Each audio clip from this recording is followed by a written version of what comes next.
She used the master key on my front door, Ethan. It's not as serious as you're making it. I stared at the HOA board member across the clubhouse floor as he shrugged, calm as a snake in sun. She didn't enter the whole house, he added. She didn't need to, I said. She went straight to my son's room.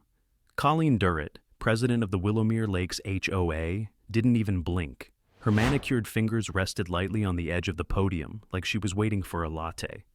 We have protocols, she said. Security walkthroughs are within our charter. I built the lock on that door myself, I replied. Every keystroke, every override, every second she was inside was recorded. And it wasn't a walkthrough, it was a violation. If you've ever felt that surge of power when standing up to bullies, hit subscribe now. This showdown is about to become a masterclass in fighting back. Colleen tilted her head, a smile pulling at the edge of her mouth. But I wasn't here for her grin. I was here because when she used her key to enter my son's bedroom, everything changed. They call me Ethan Rourke, former cybersecurity specialist for federal contracts, now full-time father to a 15-year-old boy who's been through more than most adults. After a violent home invasion nearly cost us everything back in Arlington, I left the Beltway and moved us here to start over. Quiet, clean, controlled. But when a place is too perfect, it means someone is forcing it to look that way. Noah, my son, suffers from panic episodes. Not the kind you calm with deep breathing and a hug, the kind that shuts down the world. He needs structure. He needs certainty. He needs control. That's why we built the system together. Custom firmware, thermal pings, isolated cloud syncs. He tested every motion alert himself. For Noah, that wasn't a camera setup. It was armor, and his room, his one sacred space. He hung a little ceramic "Do Not Disturb" sign on his door the day we moved in, painted it with shaking hands, said it just so. It wasn't decoration. It was a boundary, a message, a shield. Colleen walked right through it. I was out on a 24-hour contract gig, just one day away. She must have seen my car gone. Noah was home, mid-routine, with the house in lockdown. At exactly 6:12 p.m., she used her HOA-issued master key to open our door. She didn't knock. She didn't announce herself. She walked in like she owned it. The cameras logged it. The thermal sensors followed her. The mic picked up her humming while she walked past the living room and straight to Noah's door. He was in the shower. When he came out, she was in his room, not inspecting, not documenting, just looking, flipping through his sketch pad. He called me, whispering, shaking, told me someone was inside. I pulled up the feed from my phone. When I saw her there, alone, in his space, with his things, I didn't think. I hit the two-way mic and said, her name. She looked right at the ceiling cam, didn't flinch, didn't rush. She left like nothing had happened. That's when I stopped being a neighbor and became a father with nothing left to lose. Because this isn't just about a master key. It's about a boy who stopped trusting locks once already. A boy who worked every day to feel safe again. And Colleen undid that with one quiet trespass. You don't get to use a master key on my son's room and expect silence. Not when the footage is clear. Not when I built the system myself. This isn't over. Not by a long shot. Where are you watching from? I didn't sleep that night. Not really. I spent it rotating between footage timestamps and encryption logs, making sure the cloud backup hadn't glitched and the footage remained untouched. It had. Every frame, crisp, time-stamped, authenticated. Noah had wedged a chair under his door before he finally went to sleep. The next morning, I didn't start with the HOA. I started with the neighbors. Most wouldn't talk. Some didn't answer at all. The ones who did offered polite smiles but closed statements. Lines that sounded rehearsed. Oh, Colleen's just looking out for the community. Or, she's always been firm, but fair. But there was a look behind some of those smiles. Tight corners of the mouth, quick glances over shoulders, eyes flicking to nearby doorbell cams. They weren't comfortable. They were complicit. I found the first real crack at the dog park. Jill Monroe was there with her aging shepherd, Murphy. She and I had only exchanged nods before this. She kept to herself mostly. But that morning, she seemed distracted, watchful, like she expected someone to appear behind her. She's done it before, you know, Jill said, tossing a worn tennis ball. Colleen. The key thing. I turned to her slowly. You're sure? My niece was staying with me last year. College kid, slept through a fire alarm test. Colleen walked right in. Said it was a wellness check. I kept my voice even. Did she warn you beforehand?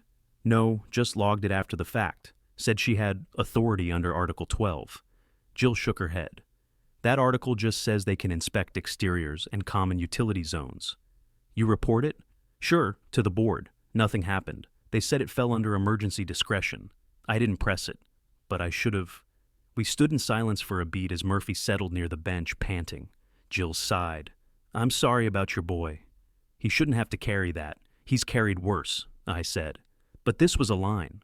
Later that afternoon, I sat in the clubhouse parking lot, watching parents pick up kids from the small after-school art program hosted in the community room. Every face that passed looked normal, casual, comfortable in their routines. That's what made it worse. This place taught people to accept quiet invasions, to let power nestle into the everyday, so no one noticed when it crossed the line. When I finally went inside, the board was mid-session. No official vote on anything, just one of their informal working meetings that somehow always led to new enforcement letters. I asked for the key log. Colleen said it was not customary to release access logs without a formal incident report. I handed her the copy of mine. I just filed one, I said, and in case anyone wonders, the camera timestamps correlate to a 6:12 p.m. key use entry. You can redact the unit numbers if you're worried about precedent. I just want the record. She took it without comment, her fingers stiff at the edges. Another board member, Tom, a retired orthodontist who rarely spoke, cleared his throat but said nothing. His eyes shifted toward Colleen briefly. She didn't acknowledge him. As I left, I caught the janitor, Miles, unlocking the side maintenance closet. He looked up as I passed, then quickly looked back down.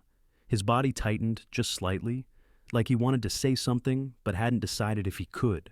I kept walking. The next day, 2 new letters arrived. One was a follow-up on a potential camera violation on the east corner of my home.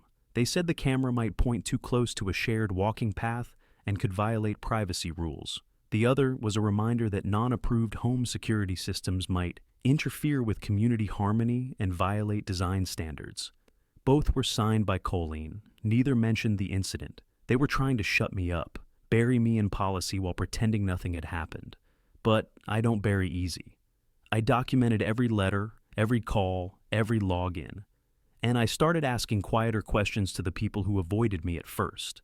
One of them cracked, not with words, with eyes. It was the father of a child in Noah's school, a man named Harris who worked nights and rarely came to meetings. I caught him adjusting his sprinkler head on a Tuesday morning. When I mentioned Colleen's name, he didn't flinch, but he didn't speak either, just stared at the dirt as water misted over his shoes. She's not what she pretends to be, he said finally. Then he went inside without another word. This wasn't an isolated mistake. It was a pattern, and I was going to prove it. Miles Trenholm was waiting outside the maintenance shed when I approached. The sun had already dipped behind the eastern lake rim, throwing his frame into long shadows. He didn't look up, just kept unspooling the hose with that slow, mechanical rhythm, like a man trying to stay invisible on his own route. I stopped a few feet away, hands in my pockets. You were in the building when Colleen used the master key, weren't you? His shoulders jerked, barely, and the hose slipped through his gloved hands. He fumbled it once, then steadied it, back still to me. I don't want trouble, Ethan, he said finally. That makes 2 of us, I replied. But it found us anyway. He turned then, slowly. Miles was a thin man, maybe early 60s, with a sun-scuffed neck and eyes that had seen too much HOA politics to pretend otherwise. But it wasn't fatigue I saw in them tonight. It was fear. She said it was an HVAC inspection, he murmured. Didn't tell me until 5 minutes before. Told me to unlock the perimeter closet so she could log an entry. I didn't question it. I never do, why not? I asked. He stared at the hose coiled near his feet. Because people who question things around here don't last. That silence between us stretched longer than it should have. Wind passed low through the hedges. Somewhere across the lake, a dog barked twice and fell quiet.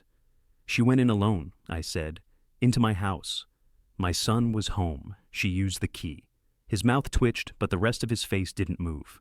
I didn't know he was inside. She didn't either. That's the problem. Miles exhaled slowly, like every word was an effort. I didn't like it, Ethan.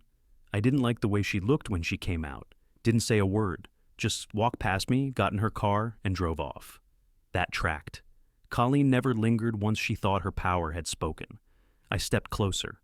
Did she log the entry anywhere? Clipboard? Digital file? I don't know. You're the maintenance tech, Miles. You're the only one who sees both sides of the key room. You check out tools, you open the closets, you see things. He looked at me then, really looked. His eyes flicked to mine, then down again. I don't want to lose my contract. You won't lose it because of me, I said. But if someone else gets hurt because of her? That's on all of us. His jaw tightened. He reached for the shed door, then paused with his hand on the handle. I'll think about it, he said. That night, Noah didn't speak much. He sat at the kitchen table working on his sketches, headphones in, trying to block out the world. The new "Do Not Disturb" sign he'd made was drying on the counter. Blue paint streaked unevenly through the letters. You picked a darker color this time, I said softly. He shrugged. Easier to see from a distance. He didn't look up, but I saw the way his hand paused, just for a second, like the weight of that truth sat heavy even on the page. I didn't push him. Just walked into my office and started cross-referencing HOA bylaw archives. Every time Colleen had initiated an inspection in the past 6 months, I logged the request time, location, and any signatures attached. Where there were missing timestamps, I marked those too. The pattern was obvious if you knew what to look for. That's what surveillance work teaches you, not to chase shadows, but to measure them. The next day I walked the perimeter of my property again, under daylight this time. That same father, Harris, was mowing his lawn 2 houses down. He didn't wave, just kept his eyes low, his lines tight. I didn't blame him. This place had a way of squeezing out the fight in people, not with threats, but with meetings, fines, vague warnings, sudden policy amendments, all under the same smile. But some of us remembered what real violations looked like, and we weren't going to be talked out of our instincts. When I got home, there was a note tucked under my porch camera. No signature, just one sentence written in shaky black pen. You're not the only one she's done this to. I read it twice, then went inside, pulled the hard copy scanner from the closet, and archived the handwriting. One thing was becoming clear. Colleen had been careful, but not careful enough.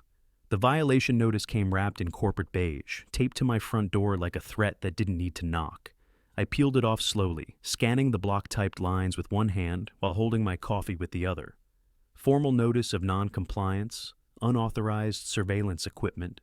It listed 3 alleged violations: an unapproved wall-mounted sensor near the eastern path, improper housing for an exterior-facing camera, and a breach of community aesthetic integrity. Community aesthetic integrity, that's what they were calling safety now. I stood on the porch a moment longer, then turned and looked at the sensor in question. It was flush-mounted, painted to match the siding, and had been approved in writing by the HOA Design Subcommittee last year. But they were rewriting the rules, targeting me. Inside, I scanned the QR code at the bottom of the notice. It pulled up a digital citation entry form, a new system apparently. It time-stamped the violation at 6:12 p.m., 2 days ago. Same minute Colleen used her master key to walk into my house. She wasn't covering her tracks. She was flipping the blame, trying to make it look like I'd provoked it, like the camera had caused the entry, not caught it. Noah came downstairs just as I was finishing the report. They're saying your sensor's illegal now? He asked, pointing to the paper. I nodded. They're trying to stack pressure. Make us fold, he frowned. It's not going to work, right? No, I said, it's not. But I could feel the net tightening. That evening, I decided to walk into the lion's den. Not the boardroom, but the casual circle where the real gossip flowed. The community rec center during open gym. It was Friday, and families had gathered for pickleball, free popcorn, and movie night. I walked in with a clipboard and no intention of watching the film. I found Marcus Lakefield near the snack table, board secretary, passive, but always present. Mind if I ask you something off the record? I asked. He looked around, shrugged. Depends on the question. Colleen's inspections, do you sign off on them?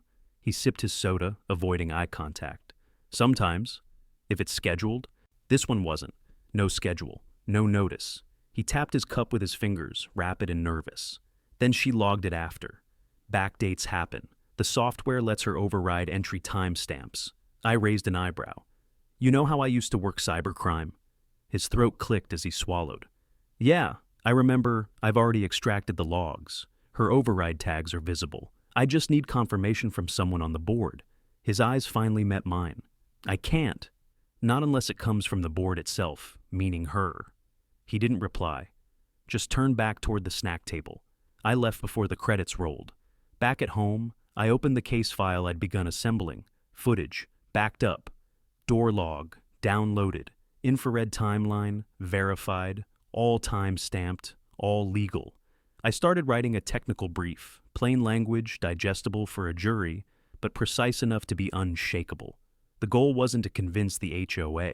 It was to make it impossible for them to gaslight their way out in public. I hadn't planned to go this far, but every move they made tightened the noose, and I had no intention of being the one left hanging. Around midnight, I saw the motion alert ping again on my porch cam.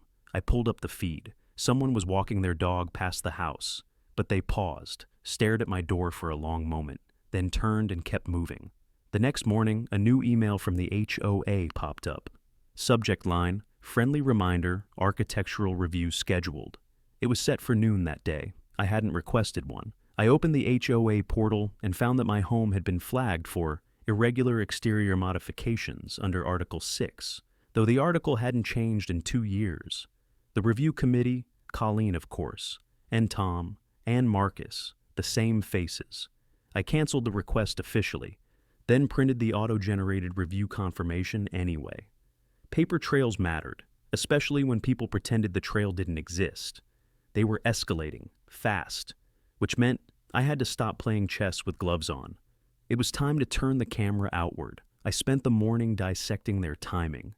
The review request had been input manually at 2:37 a.m., long after Colleen's supposed office hours. The metadata didn't lie. The signature token had her initials embedded in the entry key, C.Durrett_override mode. She wasn't even hiding the digital footprints anymore, just assuming no one would check. But that was her mistake. People like Colleen played power through procedure, forms, fine print, and neighborly theater. People like me, we watched for patterns. We followed keystrokes. We built systems designed to catch liars before they knew they were being watched. I opened my forensics toolset and pulled the logs again, this time digging beneath the HOA web portal layer into the back-end change history. The audit trail revealed 6 after-hours override entries in the past 3 months, all tied to Article 6 inspections. Each one was logged within 48 hours of a resident receiving a violation. 5 different homes. I called Jill Munro first. Do you remember getting flagged for that downspout issue last fall? She snorted. How could I forget? They said it was a hazard to the communal runoff system. I had to hire a contractor to move it 6 inches. You didn't request a review beforehand, right? No, they scheduled it and told me after I thanked her, hung up, and called the next name on my list. Same story, no review requests, no inspection scheduled. Just Colleen overriding the log system, walking into people's yards or homes, and leaving citations in her wake. Every single override linked back to her master key access. But none of the other residents had video proof. Most didn't have security systems that backed up to independent cloud platforms. Some had doorbell cams, cheap ones, HOA approved, that looped after 24 hours and sent footage to local storage. Colleen had structured the HOA rules to keep people blind, but I wasn't blind, and I wasn't alone anymore. I went back to the footage from that night, 6:12 p.m., the moment she entered my home.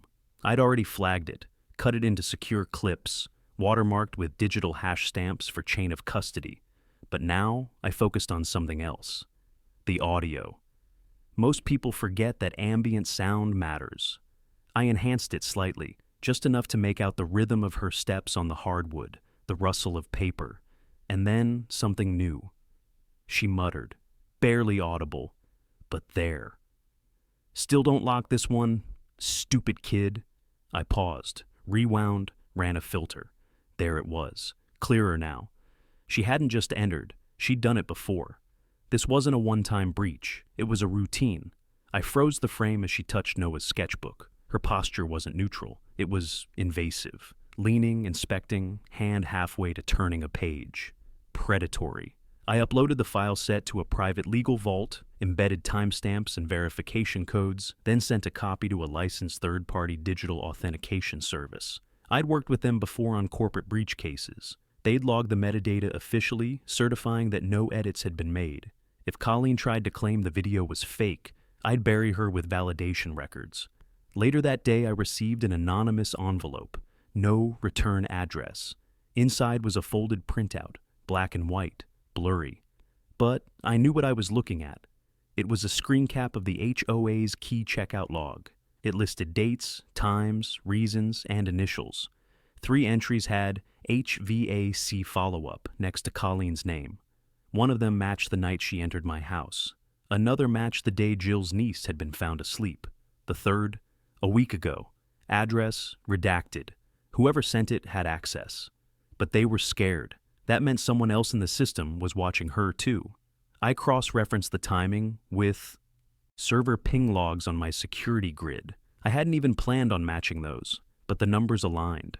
At exactly 6:12:03 p.m., a handshake ping from my front entry node confirmed a wireless presence, not just the door opening. The master key issued a silent unlock signal. That feature wasn't even documented in HOA policy. But the device ID showed up in the server ping, key unit -alpha 8 C01, the same unit ID embedded in the HOA's own access records. She used the same key, on multiple homes, with a hidden unlock mode, and now I could prove it. The door to Noah's room was cracked an inch, just enough for the blue light of his desk lamp to leak down the hallway. I didn't knock, just stepped in quietly, like I used to when he was smaller and sleep came harder. He was sketching again. This time, the image was unmistakable, the ceramic door sign, hanging slightly crooked, a shadow of a hand reaching for it. He didn't look up. His pencil moved with mechanical precision, tracing the edges like he was trying to trap the moment in lead. "She did it before," he said flatly. "That wasn't the first time." I sat on the edge of the bed. "What makes you say that?" I remember the smell, the same perfume. I thought it was a dream. I didn't respond. My fingers curled against the mattress. I wanted to scream, but instead I asked, "How long ago?" "A while back. You were in Atlanta. I thought maybe it was maintenance." He paused, finally looked at me. "You think I made it up?" "No." I met his eyes. "I think you've held it in longer than anyone should have to." He nodded, then turned the page.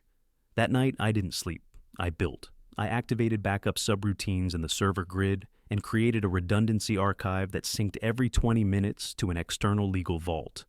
I segmented the footage, audio, and keylog evidence into discrete clips, labeling each incident with case-friendly descriptions and metadata for verification. But that wasn't enough. Colleen had been playing inside this HOA system too long. Her fingerprints were all over the code. She knew which cameras were blind. She knew which residents didn't ask questions. She counted on fatigue, on silence, on people being too tired to resist one more form letter, one more architectural violation. But she didn't count on me. I compiled the full digital brief, 26 pages of overlays, logs, and surveillance records, a complete timeline of her entries, backdated override logs, and unauthorized access events. I structured it the same way I had for federal cases, simple, clean, and impossible to dismantle under public scrutiny. Then I opened a new email tab. To editor@watchdogwest.org. Subject: Systemic HOA overreach and unlawful entry. Digital proof. Enclosed. I hesitated only once, just long enough to think about what came next. They'd retaliate. They always did. But if I let this go, Noah would carry it. And the next family might not have cameras, or proof, or a father who could write firmware to fight back. I hit send.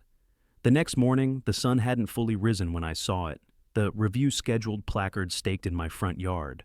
Bright yellow, laminated, dated for today. No notice, no request, just the HOA's latest chess move. I didn't touch it. Just snapped a photo and uploaded it to the archive. At 9:02 a.m., my front camera pinged. Colleen was at the curb with two clipboard-toting board members, Tom and Marcus, flanking her like unwilling shadows. They walked the edge of my lawn, pointed at the sensors, scribbled notes, and avoided the cameras like they weren't sure if they were being watched. They were.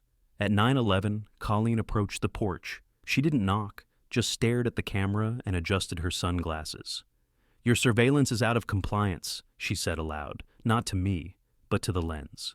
"You'll be receiving formal notice this afternoon." I said nothing, but the system replied, just a single beep from the speaker to let her know it was listening. She turned without a word. That was the moment I knew she could feel it, that subtle shift in pressure when power begins to crack. She wasn't certain anymore. She was fishing, and I was done playing defense. The story would publish within 24 hours. I knew the outlet's timeline. Once it was out, I'd forward it to every resident, every lawyer, every local official with jurisdiction over HOA operations. But more than that, I'd give it to Miles, because he was still straddling the line, and he needed to see that it was safe to step over. I closed the footage tab and turned to Noah's room again. He'd gone back to bed, the door locked, the new ceramic sign hanging freshly painted. "Protected," it read this time, and this time it would stay that way. I found Miles behind the clubhouse, rolling trash bins into their slots like it was any other day. The sun was high, the air heavy, but his posture was off, too rigid, too careful.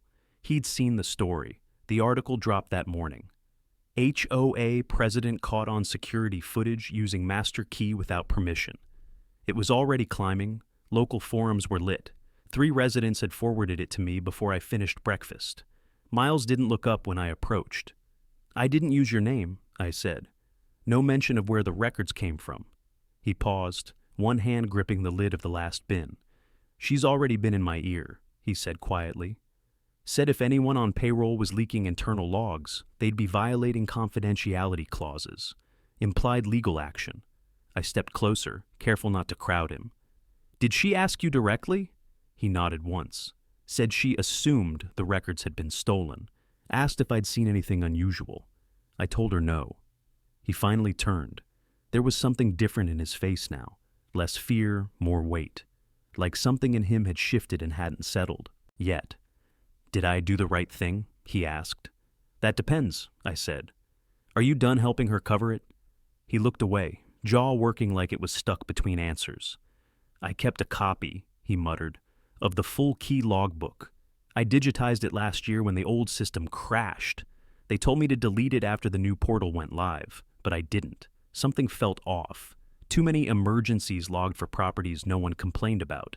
He reached into the utility cabinet and pulled out a thin flash drive taped behind a toolbox. Slid it into my hand like it was contraband. "She's been using that key since before you moved here," he said. "Not often. Just when she thinks no one will check, I held the drive between 2 fingers. Anyone else know this exists?" He shook his head. "No, but if it shows up missing, she'll know it was me. I'll make sure it doesn't trace back. You have my word. That's not what I'm worried about." He looked me dead in the eye now. "I'm worried what happens to this place when she's cornered." That landed heavier than I expected. He wasn't wrong. Colleen didn't bluff. She didn't scream. She controlled, and when control cracked, people like her either doubled down or detonated. "Let me worry about that," I said. "You've done more than enough." Miles nodded once and went back to work, but slower now, like the act of handing over that drive had taken more out of him than he wanted to admit. I walked home, backed up the contents of the flash drive, and opened the archive. It was all there, every key checkout for the last 3 years. Over 400 entries. Colleen's name appeared 118 times. Only 23 had corresponding board approvals. I created a cross-reference with architectural violations filed in the same windows. The overlap was overwhelming. 90% of her unapproved key uses were followed by violations, cited against homeowners who had never made requests or filed complaints. Pattern, motive, timeline, I had it all. The best part? The file structure showed every modification date. Miles had saved the original as read-only, then duplicated it for ongoing edits, which meant I had an unaltered original, a snapshot from before Colleen's digital cleanup campaign started. I packaged everything together: surveillance, override logs, the audio clip, Miles's archive, and added one final piece, a written statement. I didn't use names, just dates and facts. A neutral explanation of how the system had been manipulated. But it ended with this. This isn't about property aesthetics or community guidelines. It's about trust. It's about who gets to feel safe behind their own door, and who thinks they have the right to violate that. My son deserves better. So does every neighbor on this street. I sent the package to the same journalist, marked it as follow-up. Then I sent a copy to a legal advocacy group for homeowners. Rights, the fuse was lit. And this time, I wasn't the only one holding the match.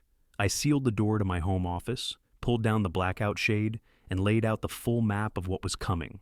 Timestamps, log files, resident statements, Miles's archive, the audio, the still frame of Colleen inside my son's room with her hand on his sketch pad. All of it organized, documented, and re-verified. But this wasn't just about proving the past. This had to be airtight going forward. If she felt power slipping, she'd pivot from silence to spin, public denials, damage control, maybe even an emergency board vote to paint me as hostile or unstable. I needed to outmaneuver her, methodically, legally, surgically. So I made the next move the one she wouldn't expect. I escalated it myself. I filed a formal complaint with the County Ombudsman's Office under Florida Statute 720.305. The statute allows for civil action against HOA boards for breaches of fiduciary duty, including unlawful entry and harassment. I listed 7 dated incidents, attached the unaltered logs, the security footage, and copies of the friendly notices she sent after each unauthorized key use. I also looped in the Department of Business and Professional Regulation, DBPR, submitting a complaint for HOA misconduct under Community Association guidelines. A third email went to the local city inspector's office, just in case there was any zoning or structural abuse tied to her so-called inspections. I wasn't just building a media brief anymore. I was opening flanks she hadn't prepared for. At 1:42 p.m., I received a read receipt from Watchdog West. Subject line, "Following up, this story isn't going away." Attached was a draft of their next article, longer, deeper, naming systemic HOA failures, using redacted data from Miles's archive. They blurred house numbers, removed identifying details, but made one thing crystal clear. A security expert father claims his son's safety was breached when an HOA president used a master key to enter their home without notice. We've reviewed the footage, and we believe him. At 2:03 p.m., Marcus called. I stared at the screen for a second before picking up. "Ethan." His voice was tight, controlled. "We need to talk." "We are talking. I mean, in person." I let the silence stretch long enough to make him squirm. "Why?" "There's been a lot of noise. Online, in the neighborhood. Some residents are asking questions.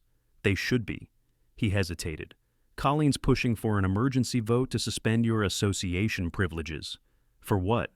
"For conduct unbecoming. For destabilizing the board." I laughed. I couldn't help it. "She broke into my house, Marcus." His voice lowered. "I know. I saw the footage finally. Then what are you still doing on that board?" "I'm not sure," he admitted, "but things are changing." Quietly, the others are rattled. Harris is talking. So is Lena.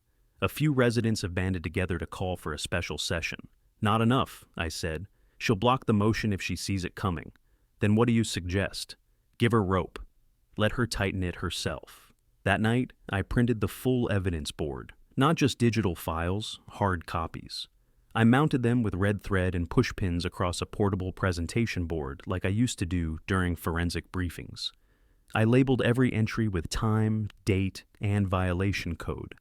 I prepared it not for a courtroom, but for my living room. I invited 4 neighbors over: Jill, Harris, Lena, and Marcus. They sat in folding chairs, watched the screen as I played the raw footage on loop. I didn't narrate. I didn't explain. I just let the images do what they always do best: make silence impossible. When it ended, Jill wiped her eyes. Harris crossed his arms but didn't look away. Lena whispered, "She's been in my house." And Marcus? He stood there like a man watching the foundation crack beneath him. "Call the vote," I said. "Don't announce it. Don't debate it. Just give the residents a choice. He nodded once, slowly. The room was quiet, but the storm had already started. The folding table groaned under the weight of what I'd built. Case binders, backup drives, laminated photos, and a printed copy of every violation notice I'd received in the last 6 months, each one tagged with the exact timestamp of Colleen's unauthorized entries. It wasn't just a pattern anymore. It was a system, rigged from the top. I pulled the last pushpin from the foam board and rolled up the timeline. My hands were steady, but my pulse hadn't slowed all morning. Not because I was afraid, because I knew exactly what came next. Marcus had sent me a message that morning, short, coded. Residents will receive ballots tonight. Votes scheduled for Friday. It's happening. The special session would go out as an HOA-wide email, worded gently, masked as a proposed procedural amendment to board key access protocols. But it was more than policy. If it passed, it would trigger a review of Colleen's authority, and that review would open her actions to retroactive scrutiny. She'd feel it immediately, which meant I had 2 days to seal every door she might try to sneak through. At 2:16 p.m., I walked into the local branch of a private security compliance agency, a former contact from my D.C. days, now running civilian audits for high-security properties. I'd asked her for a favor. The meeting was short. I handed her the data packet. She nodded, said she'd prepare a compliance summary, unbiased, legal grade, exactly the kind of thing that spoke louder than opinion at community hearings. Back at home, I created an internal map of the HOA's access infrastructure. It was crude but accurate, every key box, lock override, system ping. I overlaid Colleen's usage pattern. Her entries weren't random. They clustered around residents who'd challenged fines or voted against her on prior motions.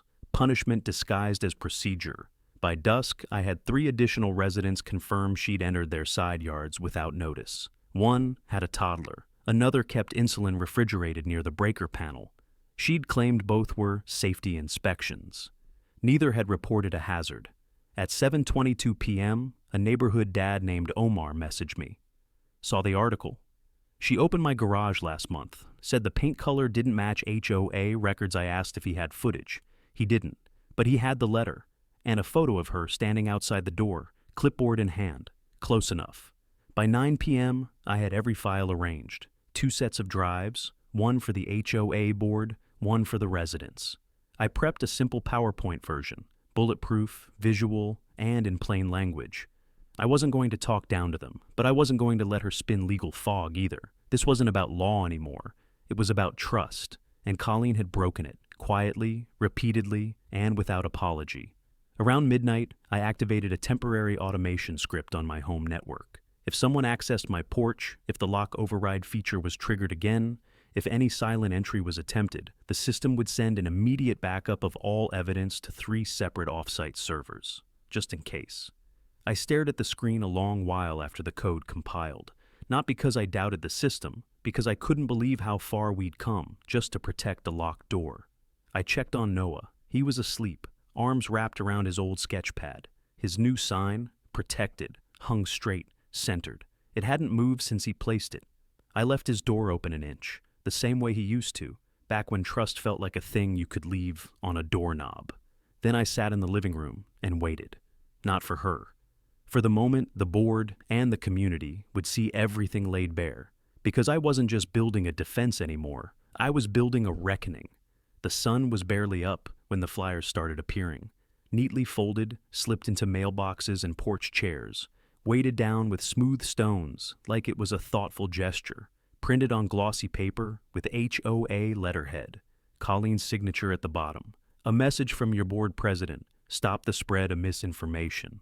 I read it standing on my front steps, the morning air still cool on my neck. She hadn't wasted time. The letter was carefully worded. No direct denials, just questions disguised as concern. It framed the footage as unauthorized surveillance, called the key logs incomplete, and warned residents against participating in reputational harm campaigns. She was trying to trigger fear, not in me, in the others, fear of being wrong, fear of choosing the losing side, fear of stepping out of line. It was the move of someone who didn't believe they could win clean. I folded the letter and tucked it into the case binder. At 8:17 a.m., Marcus sent the final confirmation. We're on for 7 p.m. tonight. Full board presence. Open floor included. The special session wasn't being held in the main HOA meeting room. Too small. They'd moved it to the community events hall at the edge of the neighborhood. A beige, high-ceiling space normally reserved for graduation parties and HOA-sponsored holiday dinners. I'd been in it once during the move-in orientation. It had felt performative then. Tonight, it would feel something else entirely. By mid-morning, my inbox had tripled in volume. Residents forwarding the flyer, asking for clarification, asking for proof, asking if what they'd heard was real. I answered every one of them with the same reply. Come tonight. Everything will be shown, and no one will be named without consent. It wasn't about drama. It wasn't about catching her off guard. It was about presence. At 6:15 p.m., I walked into the events hall with the case binder under one arm and the presentation board under the other. Marcus was already inside, adjusting the projector. Harris stood near the windows, silent, arms crossed. Jill and Lena were placing folded chairs in rows. By 6:45, they were almost full. By 7:03, standing room only. Colleen walked in last. Perfect posture, sharp navy blouse, 2 board members trailing behind her like staffers. She looked around the room as if she still owned it, but this time, her smile didn't land. The murmur of the crowd didn't bend to her presence. It pressed tighter. Marcus stood, cleared his throat, and opened the session with the approved motion, a formal resident vote on a policy change that would restrict master key access to emergencies only, require dual sign-off for entry, and create a third-party log system. He didn't mention her name. He didn't have to. She did. Colleen stood without waiting for invitation. Before we go further, she said, I'd like to address the baseless claims circulating this week. The footage that's been weaponized lacks legal standing. Our community deserves better than sensationalism. I didn't interrupt. I waited. She kept going, longer than she should have. 15 minutes of veiled attacks, vague legal threats, and nods to privacy rights violations. But the room wasn't shifting. They weren't folding. They were watching me. When she sat down, I stepped forward and turned on the projector. No speech, just the footage, frame by frame, timestamp by timestamp. Colleen entering homes, walking past cameras, writing violations. Noah's room, the still frame, her hand on his sketch pad. A long silence followed. Then came the logbook entries. Overlays of timestamps with violation notices. Miles's scanned key archive. The map of override clusters. The voice clip. Muted at first, then enhanced. Still don't lock this one? Stupid kid. Some people gasped. Some covered their mouths. Colleen didn't move. I closed the file. I didn't come here for revenge, I said. I came here because my son asked if we were safe, and I couldn't answer him. The floor was opened, but no one spoke in her defense. Not this time. The room held its breath. For a moment, the only sound was the quiet hum of the projector fan winding down. Colleen sat frozen in her seat, mouth tight, hands clasped in front of her, like she was holding something together that had already broken. Her face was blank, but her shoulders betrayed her, rigid, defensive. The board members on either side of her didn't move. Tom kept looking at the floor. Marcus stood beside the projector table, arms crossed, gaze locked forward. The silence cracked when Jill rose from the third row. I never gave consent, she said. Her voice didn't shake. She came into my yard while my niece was home alone. I reported it to the board, and nothing happened. Now I know why someone near the back mumbled, "Same here," but didn't rise. Colleen opened her mouth, but I beat her to it. "No one's naming you a criminal, Colleen," I said, voice even. "Not yet. But the footage is real. The logs are real." And that was my son's room. Gasps rippled through the front row. She stood then, finally, but not to leave. She faced the room like it was a jury and delivered her defense as if it had been waiting in her throat all night. "Everything I did was within the scope of the HOA charter," she said, eyes scanning the rows. "My duty was to uphold community standards and protect this neighborhood. I used the tools available to me. If you're uncomfortable with how that looks in hindsight, I understand. But don't pretend it was illegal." She looked at me then, sharp and sure. "You installed unauthorized surveillance systems. You violated resident privacy. You provoked panic over policies you failed to read. Someone stood in the back. Omar, the father who'd messaged me about his garage. You opened my door without warning, he said. My 6-year-old was inside. A murmur rose. Chairs shifted. A woman near the aisle leaned forward and said, "She fined me twice for a light fixture and walked into my garden to measure it." I didn't say a word. The room was doing the work now. Colleen tried to recover. You're all being misled by a man with an agenda, someone with a technical background who's manipulating what you see. This is a smear campaign. But Marcus stepped forward before she could finish. We've reviewed the footage. All of it, he said, his voice steady and clear. We verified the timestamps against system logs. Ethan submitted everything in duplicate with independent validation. The devices used were not only legal, they were fully documented during his move-in orientation, and the master key was used outside its scope. He paused. Repeatedly. Colleen's expression didn't change, but her hands dropped to her sides like she was letting go of something.